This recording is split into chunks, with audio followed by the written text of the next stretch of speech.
Buenos días, mi nombre es Diego Mendoza Venegas. Hoy vamos a hablar sobre los tumores de la fosa posterior. Soy R2 de la especialidad de radiología de imagen y mi maestra asesora fue la doctora Mariana Mercado Flores.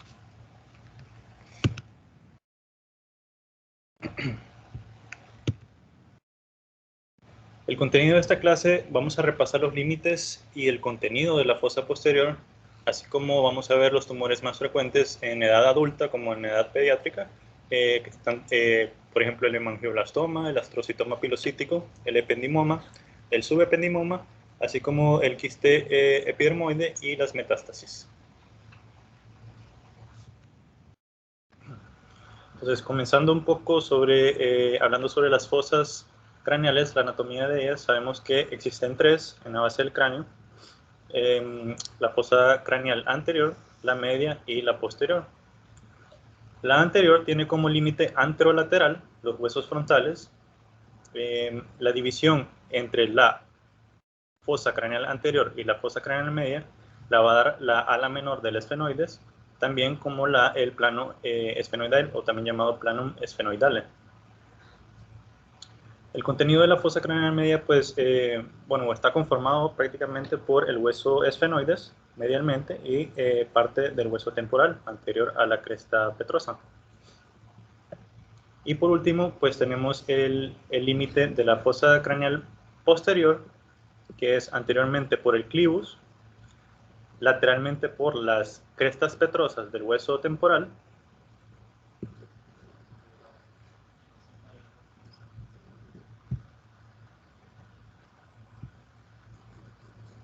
gracias. El clivus anteriormente, las crestas petrosas lateralmente, y posteriormente vamos a tener el hueso occipital. Superior a este, el límite superior de la fosa craneal posterior va a ser el tentorio del cerebelo, e inferiormente va a estar sido conformado por el foramen magno.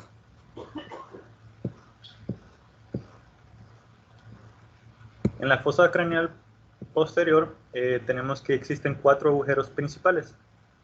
Tenemos el agujero yugular, que está localizado entre la porción petrosa del hueso temporal y el hueso occipital, y su contenido va a ser la vena yugular interna, el nervio glosofaringeo, el vago, el accesorio y también la arteria meningia posterior, que es una rama de la arteria faringea ascendente, que a su vez es rama de la arteria carótida externa. Otro agujero importante va a ser el foramen magno, que es el de mayor tamaño y está en la parte más inferior de la misma, en el cual pasa el bulbo raquídeo, la porción espinal del nervio accesorio, las arterias vertebrales y el bulbo raquídeo. También tenemos el agujero auditivo interno, que está localizado justo por acá en el peñasco del hueso temporal. Por ahí pasan nervios importantes como ser el nervio facial, el vestíbulo coclear y la arteria laberíntica, que es rama de la aica o también puede ser rama de la basilar, varía en su origen. Y por último está el canal del hipogloso, que está adyacente al foramen magno, que por ahí pasa, como su nombre lo indica, el nervio hipogloso.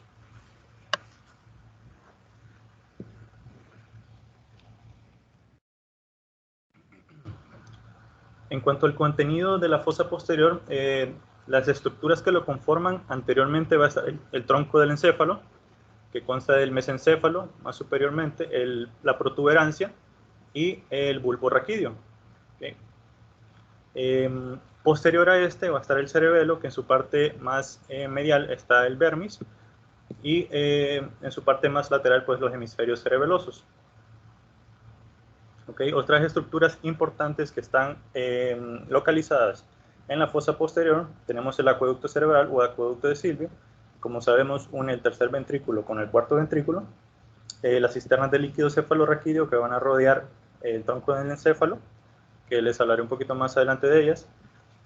Y que en estas van a estar contenidas el sistema arterial vertebrovasilar y las venas. Así como estas van a ayudar a suspender y amortiguar el tronco encefálico y el cerebelo. Otras estructuras importantes van a ser los pedúnculos cerebelosos. Existen 3, estos unen el cerebelo con el tronco del encéfalo. Tenemos el pedúnculo cerebeloso superior, que este conecta el cerebelo con el mesencéfalo, el pedúnculo cerebeloso medio, que conecta el cerebelo con la protuberancia, y el pedúnculo cerebeloso inferior, que conecta con el bulbo raquídeo.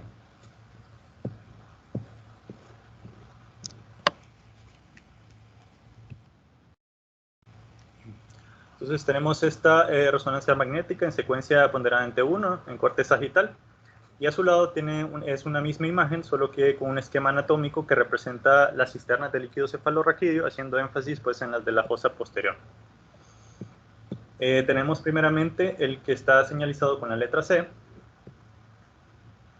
que es la cisterna interpeduncular, que está anterior al mesencéfalo.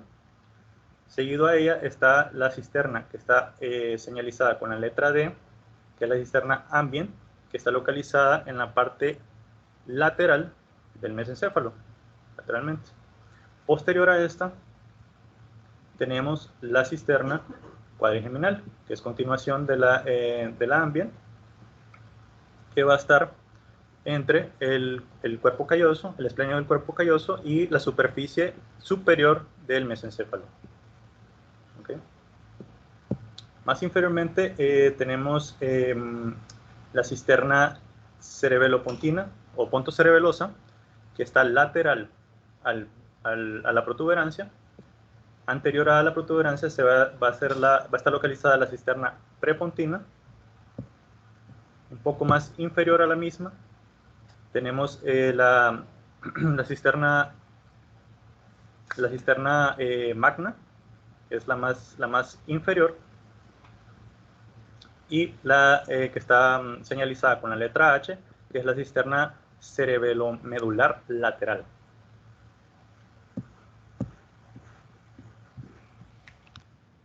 Otras estructuras importantes en el flujo del líquido cefalorraquídeo son las siguientes. La que está señalizada por el número 1, que es el foramen de Monro. Como sabemos, comunica los ventrículos laterales con el tercer ventrículo. La estructura que está señalizada por el número 2, que es el piso del tercer ventrículo, que está formado por el borde superior convexo del mesencéfalo. El acueducto de Silvio que le sigue, como les había mencionado antes, comunica el tercer ventrículo con el cuarto ventrículo. Y por último, el número 4, que es el agujero de Magendie, que comunica el cuarto ventrículo pues, con el resto del espacio subaracnoideo.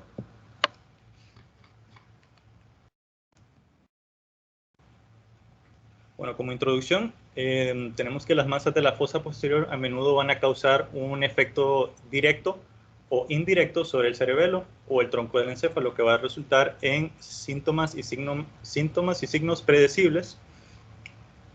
El diagnóstico diferencial de cualquier lesión de este tipo se va a reducir significativamente mediante los estudios de imagen o la demografía del paciente. Es importante determinar si la masa es intra o extraaxial. Sabiendo este punto, pues podemos hacer un diagnóstico diferencial más preciso. Otro dato importante a saber en este tipo de pacientes es la edad del mismo, ya que por la prevalencia de cada una de las masas en la fosa posterior, ya que difiere en gran medida entre ellas.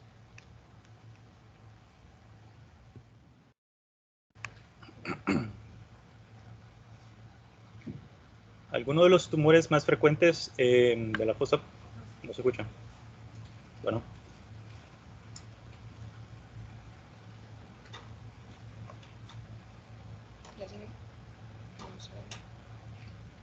Tal vez se descargó.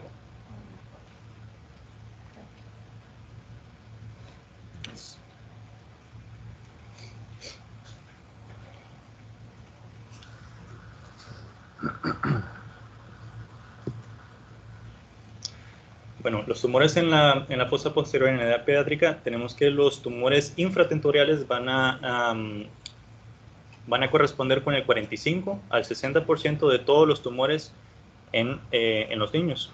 Tenemos como primer tumor el astrocitoma pilocítico. Es el tumor primario del sistema nervioso más común en niños y se da en las primeras 2 décadas de la vida. Tenemos el meduloblastoma, que es el tumor maligno más frecuente del sistema nervioso en niños. el tumor teratoide rhabdoide atípico, que este es un tumor raro, compuesto de agresivo, que es compuesto de células rhabdoides, el ependimoma, que como sabemos van a surgir de las células ependimarias que recubren los ventrículos, y los gliomas del tallo, y también los quistes dermoides.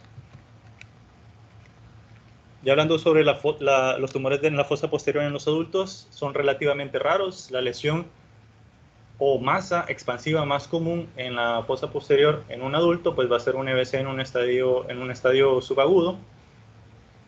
Ya hablando sobre lesiones neoplásicas, la metástasis va a ser la lesión intraaxial más frecuente en el adulto, y la lesión extraaxial más frecuente va a ser el schwannoma vestibular. También el tumor primario más común de la fosa posterior va a ser el hemangioblastoma.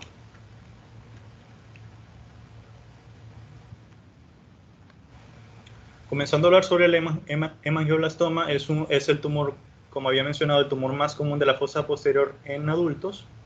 Es un tumor raro del sistema nervioso central, representa del 1 al 2.5 de todas las neoplasias intracraneales, y va a afectar más frecuentemente el cerebelo en un 83%, la médula espinal le sigue con un 13%, el tronco del encéfalo y también el tallo de la hipófisis. ¿Okay? Este tumor va a estar relacionado en un 25% al síndrome de von Hippel-Lindau. Cuando se relaciona a este síndrome, pues se van a presentar múltiples hemangioblastomas a una edad más joven, ya que la edad normal de aparición es de una media de 47 años versus los 29 años, que es cuando van a aparecer cuando tiene este síndrome de von Hippel-Lindau. Está clasificado como grado 1 de la OMS y es una lesión intraaxial. Cuanto a los hallazgos por imagen, este hemangioblastoma tiene 4 patrones diferentes de imagen básico. Primero tenemos el hemangioblastoma sólido, que no va a tener ningún quiste asociado. Es el segundo más común en frecuencia, en un 40% de los casos. Tenemos el hemangioblastoma con quistes intratumorales, el hemangioblastoma con quistes peritumorales, que este es el más frecuente, tiene una frecuencia del 50 al 65%. Y por último, los hemangioblastomas asociados a quistes ya sea peri e intratumorales.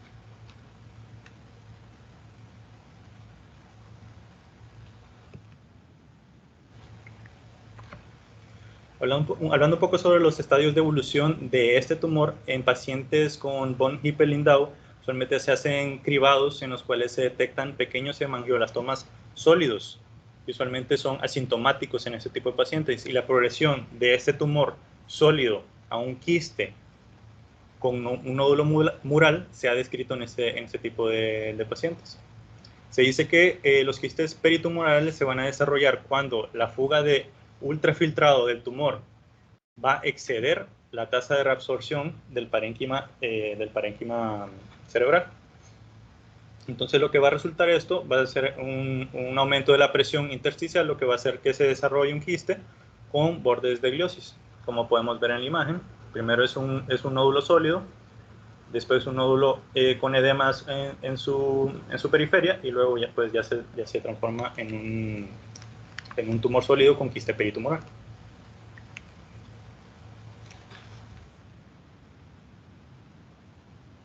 Entonces aquí tenemos demostrada la evolución del hemangioblastoma.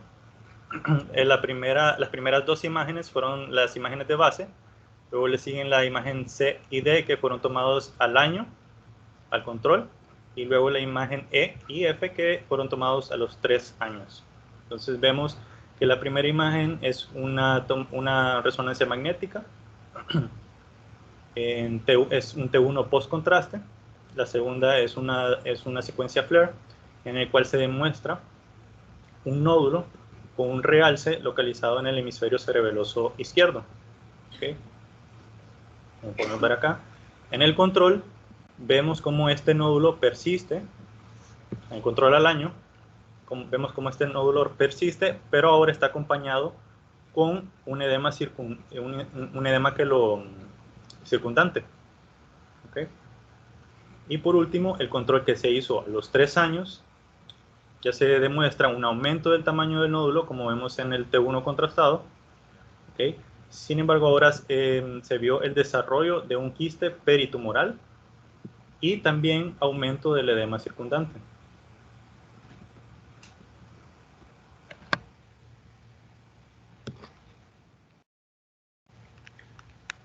¿Cuáles van a ser los hallazgos por tomografía de este tumor? El aspecto más común va a ser un nódulo ya sea iso o hiperdenso, bien delineado, que va a estar asociado a un quiste hipodenso.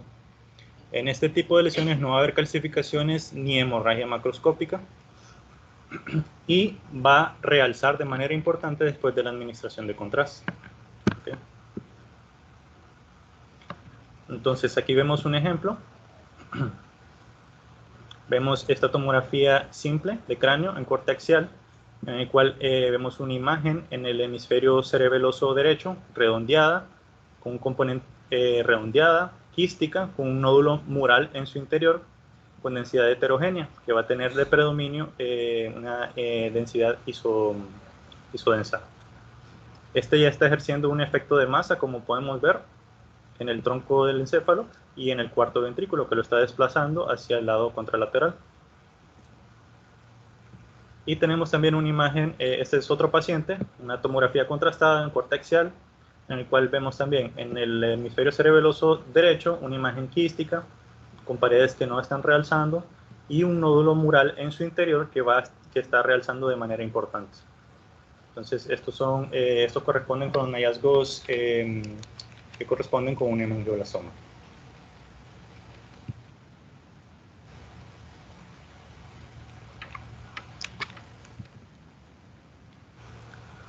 En cuanto a los hallazgos por resonancia, en la secuencia ponderada en T1 se va a observar un nódulo isointenso. Algunas veces se va a ver vacíos de flujo en su interior. ¿Okay? Si hay quiste peritumoral asociado, típicamente va a ser hipointenso al parénquima en T1, pero va a ser hiperintenso en comparación con el líquido cefalorraquídeo. ¿Okay?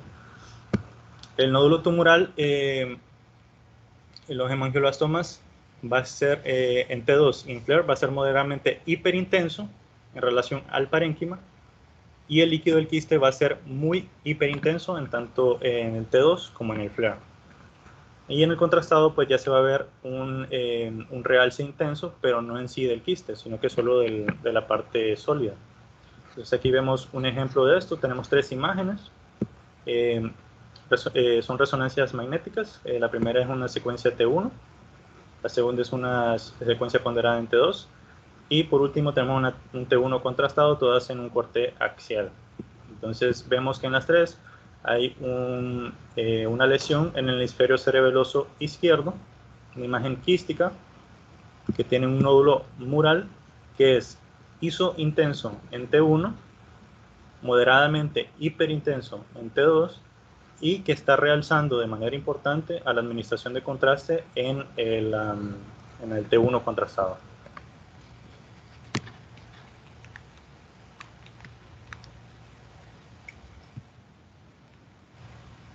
En cuanto a los hallazgos por angiografía, la apariencia más común de este nódulo va a ser un rubor vascular prolongado, que va a tener un drenaje temprano venoso.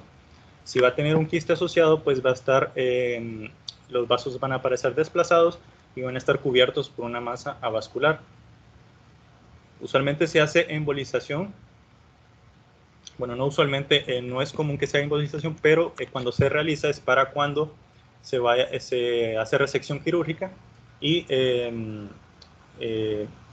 se usa para que haya mejor pronóstico, pues.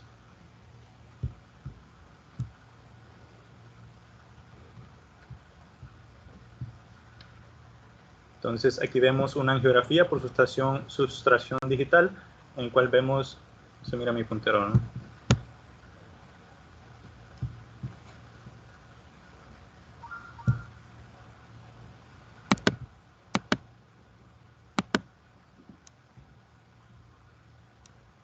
Con el cual podemos ver un tumor que es marcadamente hipervascular, ¿okay? Que está siendo irrigado por una de las ramas hemisféricas de la pica derecha. Lo voy a poner de nuevo.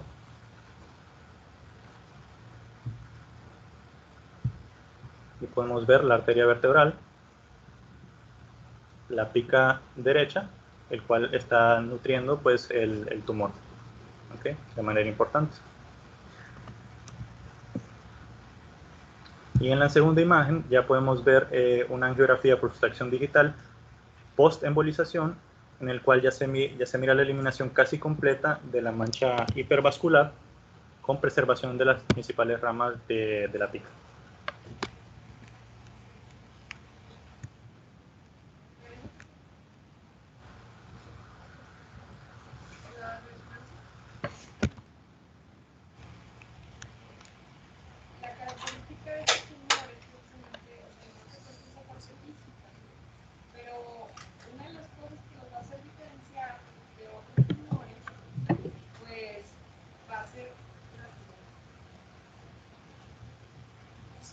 Una de las diferencias pues, es que va a tener vasos. Entonces ustedes lo van a poder ver, sobre todo, yo les hago mucho hincapié en la parte de la técnica de resonancia, que tenga que ser 3D o volumétrica. Y una de ellas principalmente es el siesta, o el CIS, teniendo la máquina de la que están haciendo. ¿Por qué? Porque frecuentemente se presentan los vasos y con eso podemos identificar o diferenciar de otro tipo de lesiones. Obviamente, si estamos viendo un paciente adulto de 40 y tantos años, lo que sea, no vamos a pensar que tiene un pilocítico, ¿verdad? Ustedes lo ven.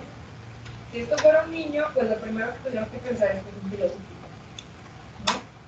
Entonces, obviamente en un adulto, pues vamos a pensar en un pilocítico, pero no siempre se presentan así, o sea, así tan característicos. La mayoría de las veces son más chiquitos.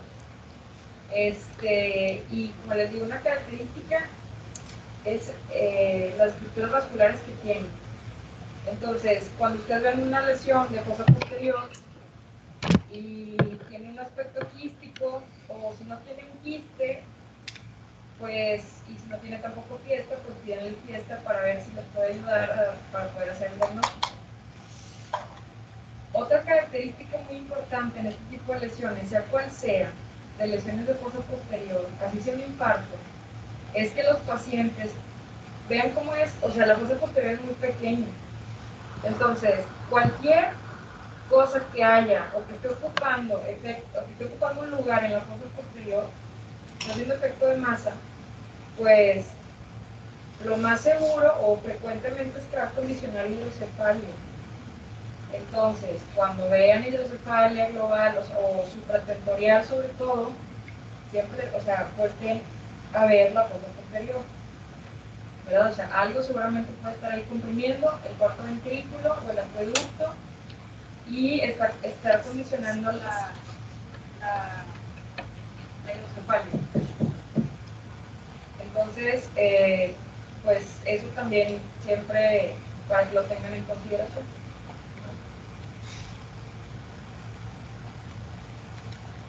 Gracias, doctora.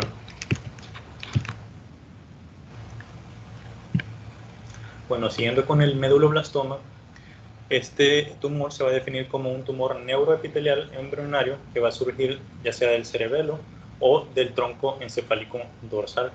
¿Okay? Es el tumor maligno más común del sistema nervioso central en niños y se te presenta en la línea media en pacientes con una edad media de 8 años y se va a presentar en los hemisferios laterales en una edad promedio de 31 años. Sin embargo, esto va a variar bastante dependiendo del subgrupo molecular que lo conforme. El tratamiento va a ser resección quirúrgica, radioterapia y quimioterapia y es considerado grado 4 de la OMS. Esta enfermedad es una enfermedad genéticamente heterogénea, ya que se divide en 4... Para los que están dormidos, despiértense o vayan a lavarse la cara.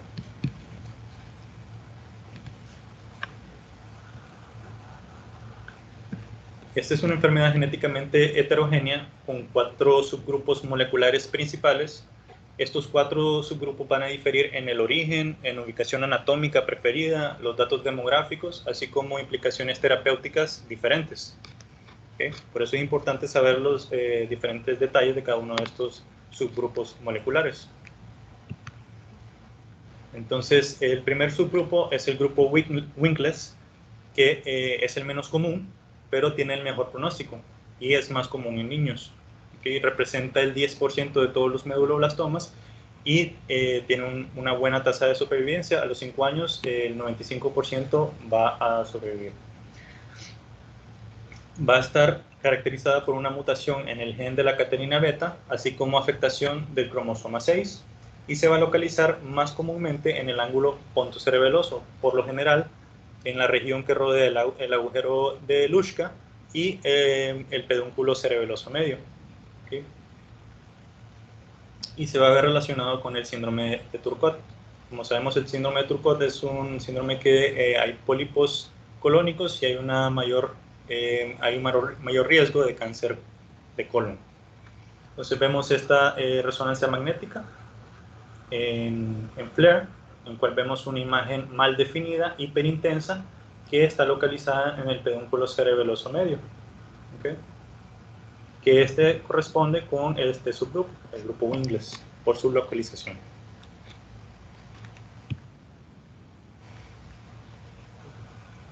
Entonces tenemos el grupo de Sonic the Hedgehog. Este es el segundo en frecuencia, más común en adultos, y representa aproximadamente el 30% de todos los meduloblastomas. Este va a tener un pronóstico menos favorable que el que vimos anteriormente, el Winkless, pero va a tener un pronóstico más favorable en comparación al grupo 3 que vamos a ver posteriormente. Este tiene una distribución de edad dicotómica, se va a ver, hay una mayor incidencia en lactantes y luego en adultos. ¿Okay? Este subgrupo es llamado así debido a que va a afectar la vía de señalización que está compuesta por el ligando de la proteína Sonic Hedgehog, que es la encargada de la organogénesis, crecimiento de falanges y también el desarrollo del cerebro. Entonces, en este subgrupo, pues va a haber mutación en el receptor del patch D1, que es el receptor del ligando. Va a haber una mutación en el proto-oncogen y también en la proteína del SUFU. ¿Okay? Entonces esta proteína sí fue nombrada después del personaje de videojuegos de Sonic the Hedgehog, por eso se llama de esta manera. Y va a estar más frecuentemente encontrada en los hemisferios cerebelosos. ¿Okay? Así como podemos ver un ejemplo de una resonancia magnética en secuencia ponderada en T2, en corte axial muestra una masa en el hemisferio cerebeloso derecho, heterogéneamente hiperdensa, con focos internos que van a tener apariencia quística, que están causando un efecto de masa en el cuarto ventrículo, así acompañado con edema.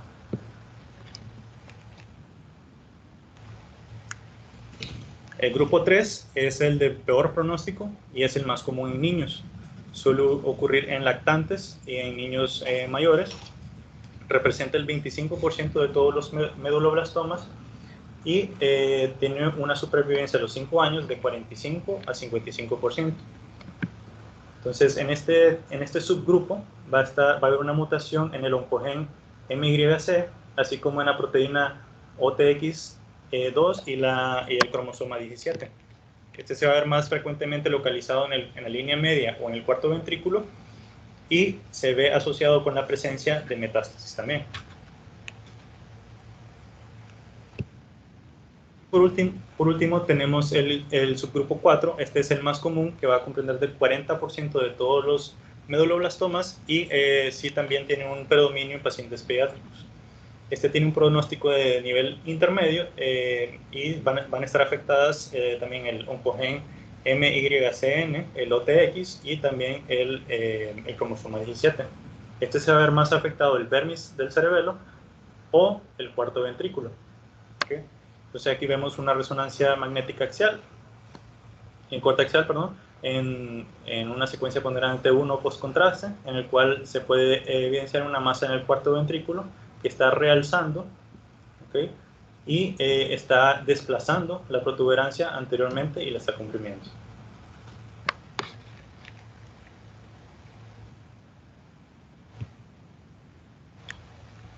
En cuanto a los hallazgos por tomografía de este tumor, pues en una tomografía simple va a haber un aumento de la densidad en la masa.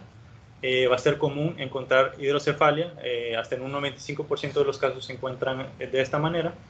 Y en la tomografía post-contraste puede haber un realce importante hasta el 90% de los casos. Entonces aquí vemos un ejemplo, una tomografía de cráneo simple en corte axial. Vemos una imagen redondeada, de bordes bien definidos, hiperdensa, que esta masa ya le estaba condicionando pues una dilatación ventricular importante, como podemos ver en este corte más superior.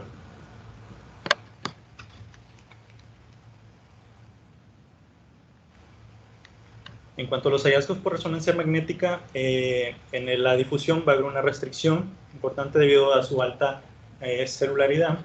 En la secuencia ponderada en T1 va a haber va a estar hipointenso, en T2 va a estar iso o hiperintenso, y en el flare se va a mantener hiperintenso. Y a la administración de contraste pues va a tener un realce importante hasta el 90% de los casos, pero no en el grupo 4, que este no va a realzar con esa intensidad. ¿Okay? Siempre teniendo en cuenta pues que se va a comparar con la sustancia gris, si está hipo o hiperintenso. Entonces vemos estas 4 imágenes de resonancia magnética en un paciente de 20 años que viene con cefalea, náuseas y vómitos. Entonces vemos 4 imágenes de resonancia magnética, la primera en T2, en flare, en T1 en un corte sagital, a diferencia de los demás que en un corte axial, y por último una difusión, en la cual vemos una imagen redondeada, bien definida localizada en el hemisferio cerebeloso izquierdo. ¿Okay? Este está demostrando una restricción en la difusión, un aumento de la señal en T2 y en flare, y una disminución de la señal en T1. ¿Okay? En el cual ya se puede ver desplazamiento importante del cuarto ventrículo hacia el lado contralateral, condicionado pues por el efecto de masa de esta tumoración.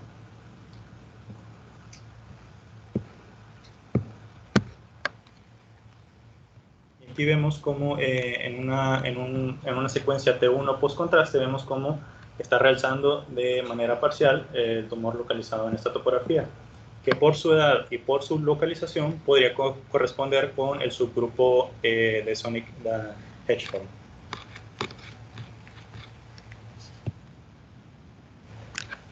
Siguiendo con el astrocitoma pilocítico, pues este es el tumor cerebral primario más común en niños.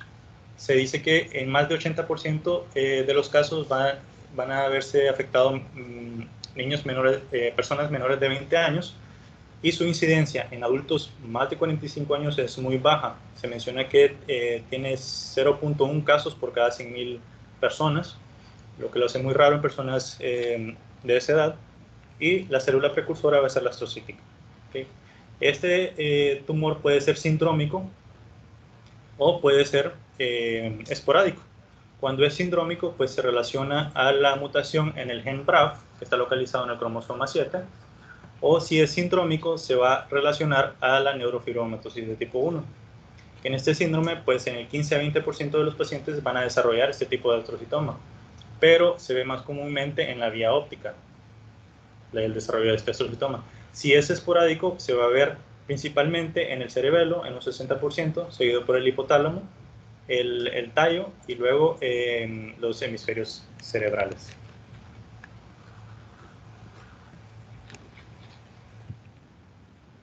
¿Cuáles van a ser los signos y síntomas? Pues se va a relacionar con cefalea, náuseas y vómitos, más que todo como consecuencia de la hidrocefalia y el aumento de la presión intracraneal.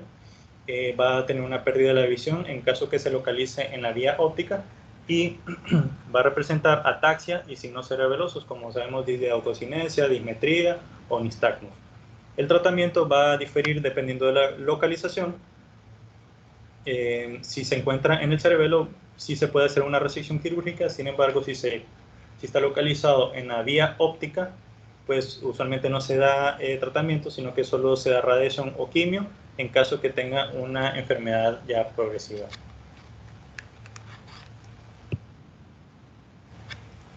En cuanto a los hallazgos por tomografía, en una tomografía simple vamos a ver una imagen de componente sólido y quístico, que en casos raros va a estar asociado a escaso edema, y el componente sólido va a ser hipo a iso intenso en relación a la sustancia gris. En algunos casos va a estar relacionado con la presencia de calcio en un 20% y hidrocefalia obstructiva comúnmente. ¿Okay? Y a la administración de coltrace, el 95% de los casos va a realzar. Tiene dos patrones de realce. El primero va a ser que el quiste no realce y el nódulo mural va a tener un realce homogéneo y fuerte. Y el segundo, pues que el centro, la porción sólida va a tener un centro necrótico, por lo que tiene un realce ya heterogéneo. Entonces aquí vemos dos ejemplos, son dos imágenes de tomografía. ¿Okay? Una tomografía simple, un cortexial a la izquierda, y una tomografía contrastada, un cortexial a la derecha, en el cual podemos ver que en el hemisferio cerebeloso izquierdo una imagen redondeada de componente sólido y quístico, que en la porción sólida es hipodensa, ¿okay? En relación a la sustancia gris, y tiene un realce importante a la administración de contraste, ¿okay? Que tiene una región focal hipodensa que está teniendo un realce más evidente en el nivel. ¿Okay? Como dijimos que en ciertos casos puede haber una área de necrosis central, pues este puede ser uno de los casos.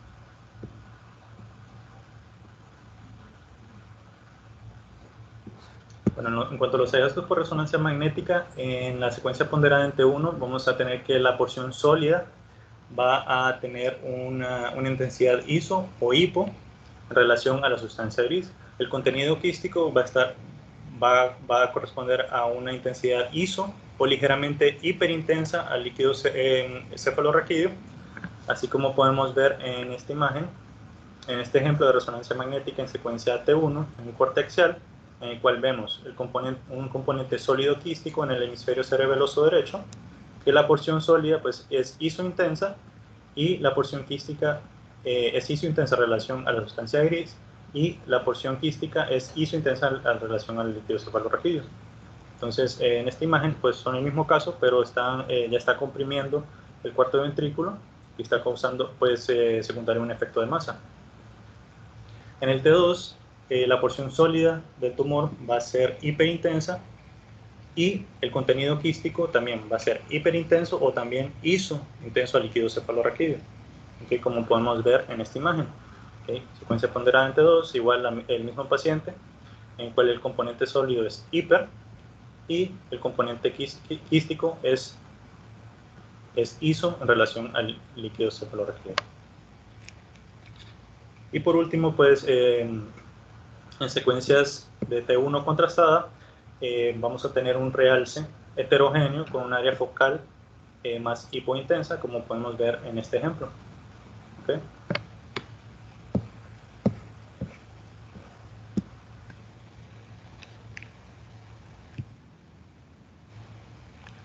Siguiendo con los ependimomas, estos van a surgir de las células ependimarias que recubren los ventrículos cerebrales, y el 60% de estos van a ser infratentoriales.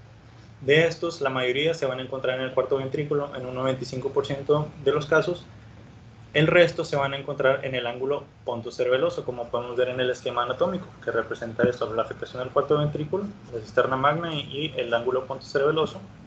Estos tumores usualmente son solitarios y varían mucho de tamaño.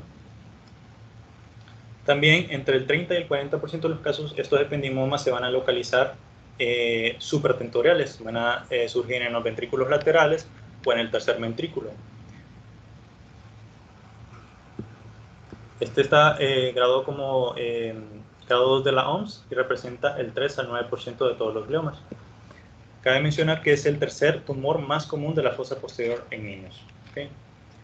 Este tumor también tiene subgrupos moleculares hay dos subgrupos de los ependimomas infratendoriales, va a ser el de la fosa posterior A y de la fosa posterior B.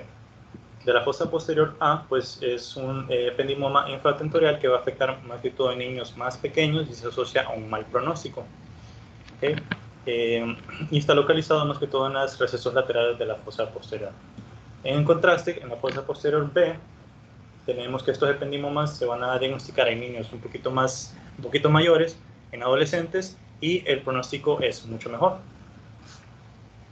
Y se ve afectado la línea media o en el óvulo. En cuanto a los signos y síntomas, pues es muy parecido a los demás tumores, depende de la localización, pero puede causar hidrocefalia obstructiva, cefalea, vómitos, papiledema, ataxia, y como tratamiento se recomienda una cirugía citorreductora o radioterapia.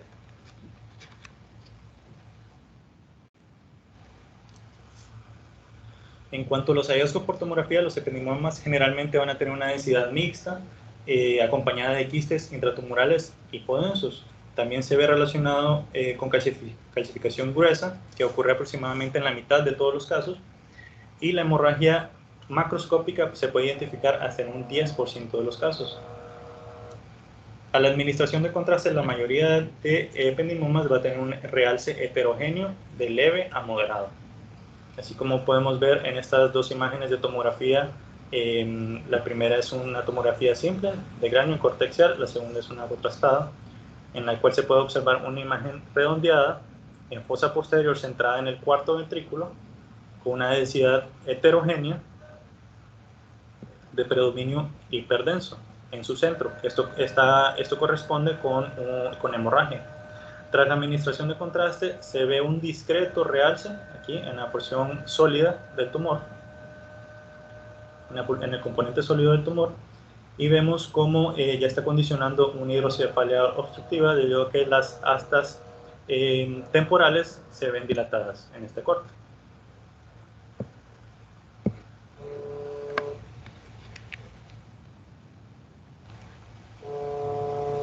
En cuanto a los hallazgos por resonancia magnética, estos tumores van a ser generalmente hipointensos de una manera heterogénea en relación al parénquima en T1. En T2 van a ser hiperintensos en T2 sin flare, y después de la administración de contraste va a tener un realce heterogéneo.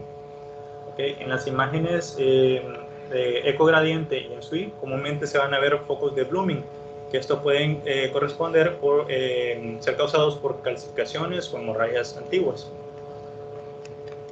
Y cabe mencionar que en la difusión no va a restringir. Aquí vemos tres casos, no tres casos del mismo paciente, con tres imágenes de resonancia magnética, en secuencia ponderada en T1, en T2 y un T1 contrastado, la última en un corte sagital. Entonces vemos una masa redondeada, ¿okay? Localizada en el cuarto ventrículo, en la línea media, con una intensidad heterogénea. Es hiperintenso en T2, va a tener una hiperintensidad en T1, siempre de manera heterogénea, y la administración de contraste va a tener un realce igual heterogéneo, con los componentes quísticos pues no van a realzar.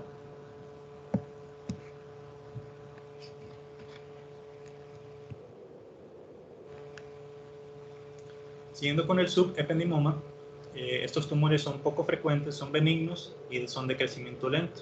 Van a surgir de las células precursoras gliales ependimarias, ya sea también de los astrocitos de la placa subependimaria o de una lesión amardomatosa ya preexistente. ¿Sí?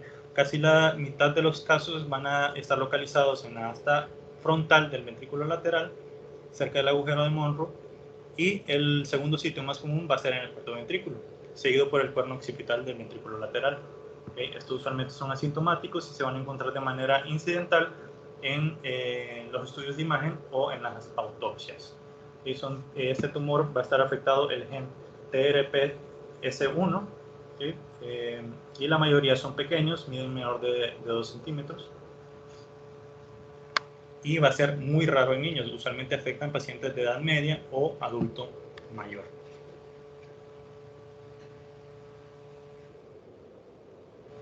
Entonces, ¿cuáles son los hallazgos por tomografía? En una tomografía simple van a ser la masa va a ser iso o ligeramente hipodenso en comparación al cerebro. En una tomografía simple pues se puede ver asociado con calcificaciones o quistes intratumorales, especialmente en lesiones más grandes. Aquí usualmente no se van a ver, la hemorragia es muy rara, y a la administración de contraste pues va a tener un realce nulo, un realce ligero o nulo cuando se le administra esta sustancia. Aquí vemos una tomografía de cráneo en cortexial simple, en el cual vemos una masa heterogénea con múltiples focos de calcificación en la región del cuarto ventrículo. Este es un ejemplo pues, de un subependimoma. En cuanto a los hallazgos por resonancia magnética, en las secuencias ponderadas en T1 van a ser hipo a iso intensos en comparación al cerebro.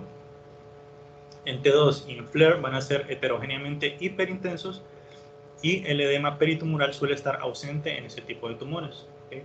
En secuencias como ecogradiente o el SUI también se pueden mostrar focos de blooming y secundarios a calcificaciones, e igual que la tomografía va a tener un realce leve o nulo y no van a restringir en la secuencia de difusión.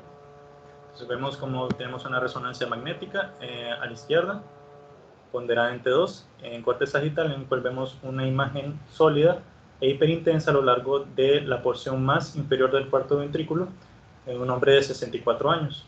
Volvemos este otro caso de resonancia magnética en una secuencia T1 contrastada, un corte sagital en un hombre también igual de 60 años, que se muestra isointensa ya después de la administración de contraste.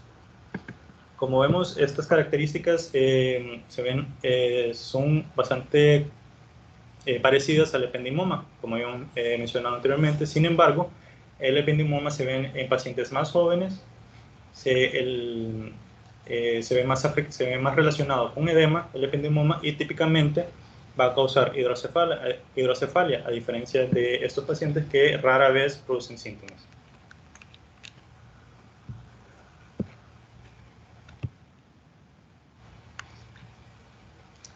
Siguiendo con el quiste epidermoide, este es un tumor que va a surgir de la inclusión de células epiteliales durante el cierre del tubo neural.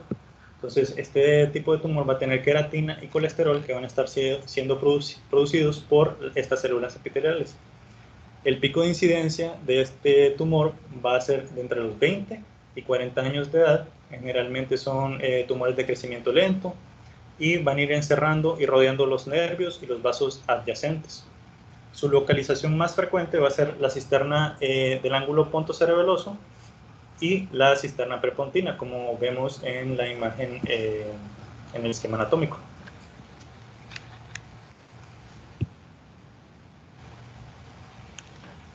En cuanto a los hallazgos por tomografía, tiene una atenuación baja, es casi isointenso al líquido cefalorraquídeo y no va a realzar a la administración de contraste. Y en algunos casos va a estar relacionado con erosión ósea. Va a ser una masa lobulada, redondeada, y muchas veces se va a confundir fácilmente con los quistes aracnoideos. Sin embargo, los márgenes lobulados e irregulares pues, nos pueden ayudar a diferenciarlos. Otras secuencias que nos pueden ayudar a diferenciar este tumor de un quiste aracnoideo puede ser ya en la resonancia magnética con la difusión y el FLAIR. Siendo en la difusión se va a ver hiperintenso, a diferencia de los quistes aracnoideos, y en FLAIR los quistes aracnoideos se van a ver isointensos en relación al líquido cefalorraquídeo, a diferencia de esta tomografión. Entonces vemos este caso de tomografía simple de cráneo, un cortexial, se demuestra una lesión que está ocupando el ángulo pontocerebeloso izquierdo, que tiene una densidad muy similar al líquido cefalorraquídeo. Okay, vemos cómo está desplazando hacia el lado contralateral el cuarto ventrículo sin evidencia de hidrocefalia, por lo menos en este corte.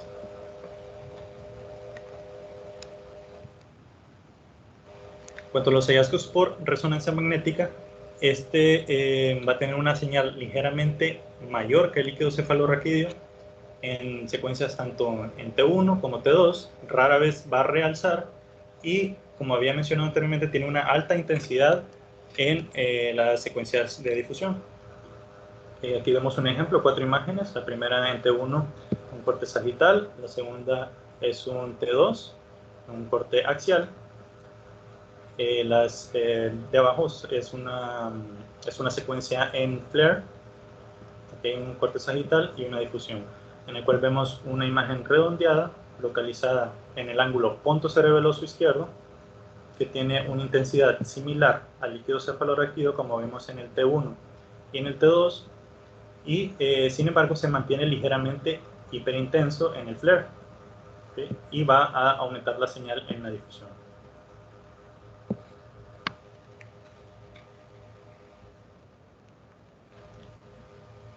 Por último, ya tenemos las metástasis. La metástasis es la masa intraparenquimatosa más común de la fosa posterior en adultos. Estos se va a ver como múltiples lesiones redondeadas, bien definidas, que van a estar relacionadas con edema vasogénico. El tamaño y las características van a variar mucho dependiendo del origen de las metástasis, y las neoplasias extracraneales primarias más comunes que van a afectar los adultos con metástasis en la fosa posterior van a ser sea de pulmón, el melanoma y el cáncer de mama. ¿Okay? Hay que tener eso en mente a la hora de estar evaluando un paciente con este tipo de tumores. Bueno, aquí vemos un ejemplo de metástasis a la fosa posterior, que vemos múltiples. Bueno, primero tenemos 3 imágenes. La primera es una secuencia FLAIR, y las segundas, la segunda y la tercera son en una secuencia T1 contrastada, en sagital y en axial, en cual vemos múltiples imágenes redondeadas, hiperintensas, que están realzando con edema asociado, que se puede observar en esta secuencia FLAIR. En este caso fue una paciente que tenía SEA de mama y pues tuvo diseminación metastásica a fosa posterior. Entonces, eso sería todo. No sé si alguien tiene algún comentario, una pregunta.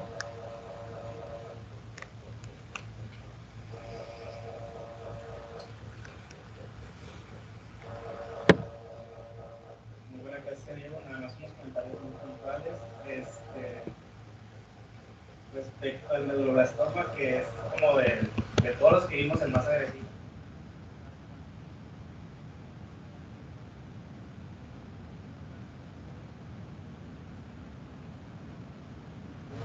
Entonces, en el contexto de este diagnóstico, pues también hay que hacer la columna contrastada. 2, el hemangioblastoma, pues como ya lo mencionaste, usualmente es solitario en el contexto que es aislado, ¿verdad? Pero en el contexto sindromático también hay que buscarlo, porque como son múltiples, por ejemplo en el multipingo, estos hemangiomas también pueden pues también estar en la columna, y pues hay que buscarlo. Usualmente se presentan más sólidos, en vez recuerden que el más frecuente, la presentación más frecuente es quística con un nódulo moral.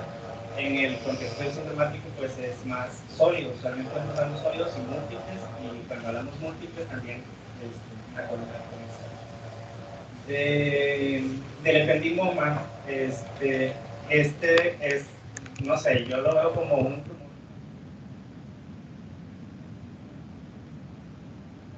que tiene, ¿ok? Entonces, y es más como del piso, del cuarto ventrículo, y estos pueden meterse a los agujeros de Buschka, Magendie, porque pues como les digo, se va acomodando al espacio que tienen, y son bueno, por fortuna es un grado 2, pero pues causan hidrocefalia y todo eso, entonces hay que operarlos, y cuando se operan, es muy común la recidiva, o que no se pueda hacer la resección completa por lo mismo que son muy blanditos, por así decirlo. Entonces como que es difícil resectarlo completamente, y pues es muy frecuente que posteriormente sigamos viendo que quedó tumor residual, ¿verdad? Por esa característica del desprendimiento.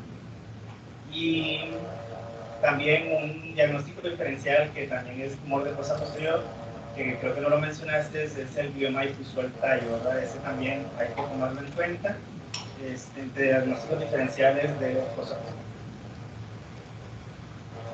Gracias, Fran.